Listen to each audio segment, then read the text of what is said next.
एक गांव में मूर्ति रहा करता था। वो काफ़ी खूबसूरत मूर्ति बनाया करता था और इस काम से वो अच्छा कमा लेता था। उसे एक बेटा हुआ। उस बच्चे ने बचपन से मूर्तियाँ बनाने शुरू कर दी। बेटा भी बहुत अच्छी मूर्ति बनाया करता था और बाप बेटा का कामयाबी खुश होता था। लेकिन हर बार बेटे की मूर्तियों में कोई ना कोई निकाल दिया करता था। वो कहता था बहुत अच्छा किया है, लेकिन अगली बार इस कमी को दूर करने की कोशिश करना। बेटा भी कोई शिकायत नहीं करता था। वो अपनी बाप सलाह पर अमल करते हुए अपनी मूर्तियों को और बेहतर करता हुआ। इस लगातार सुधार वजह से बेटा को मूर्तियाँ बाप से भी अच्छी बनने लगी। और ऐसा टाइम भी आ गया, लोग बेटी की मूर्तियों को बहुत पैसा देकर खरीदने लगी, जबकि बाप की मूर्तियाँ पहली वाली कीमत बिकती रही। बाप अपनी बेटी की मूर्तियाँ कमियाँ निकालिया देता था, लेकिन बेटी को अच्छा नहीं लगता था और बिना मन के वो कमियाँ एक्सेप्ट करता था। लेकिन फिर भी वो मूर्तियों को सुधार खरीद देता था। एक टाइम ऐसा भी आया कि जब बेटा की सब जवाब दे दिया, जब कमियां निकल रहा था, जब बेटा बोला, आप तो जैसा कहता है बहुत बड़ा मूर्तिकार है, अगर इतनी समझदार होती आपकी मूर्ति कम कीमत नहीं बिकती। मुझे नहीं लगता आपकी सलाह लेने की ज़रूरत है, मेरी मूर्तियाँ परफेक्ट है। बाप ने बेटी की बात सुनी तो उसने बेटी को सलाह देना और उसकी मूर्तियाँ कमियाँ निकालना बंद कर दिया।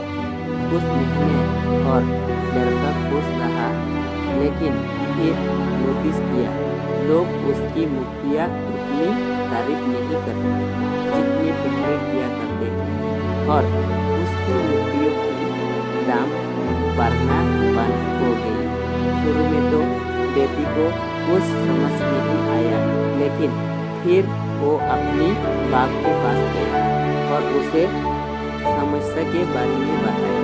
बाप ने बेटा को बहुत शांति से सुना, जब जैसे कि देखने से पता था कि ऐसा भी आएगा। बेटे ने भी उस बात को नोटिस किया और उसने पूछा, क्या आप जानते थे क्या ऐसा होने वाला?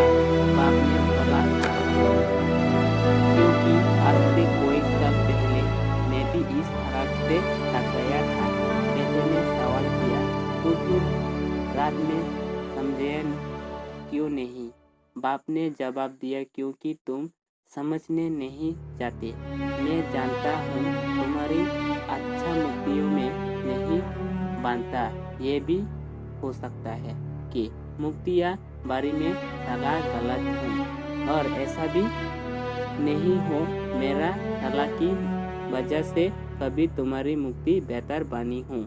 लेकिन जब तुम्हारी मूर्तियों कमियाँ दिखाता था तब तुम्हें अपना बनाया मूर्ति से सेटिस्फाई नहीं होते थे। तुम खुद को बेहतर करने सीखते और वे बेहतर होने की कोशिश तुम्हारी कमियों का कारण था।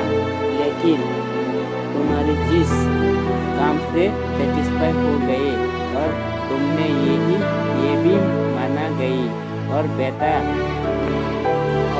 होने गुंजाइश नहीं है। तुम्हारी ग्रोथ भी रुक गई। लोग हमेशा बेहतर की उम्मीद करती है और यही कारण है तुम्हारी मूर्तियों के लिए तुम्हारी तारीफ नहीं उनकी लिए लाख या पैसा मिलते। बेटा पूरे देर चुप रहा। उसने सवाल किया, तो आप मुझे क्या करना चाहिए? आपने एक लाइन में जवाब दिया, अनसेटिस्फाइड होने सीखो। मान लो कि तुम्हें हमेशा बेहतर होने के गुंजाइश की है यही है एक बात, तुम्हें हमेशा आगे बेहतर होने के लिए इंस्पायर करते रहे, तुम्हें हमेशा बेहतर बनाते रहेंगे।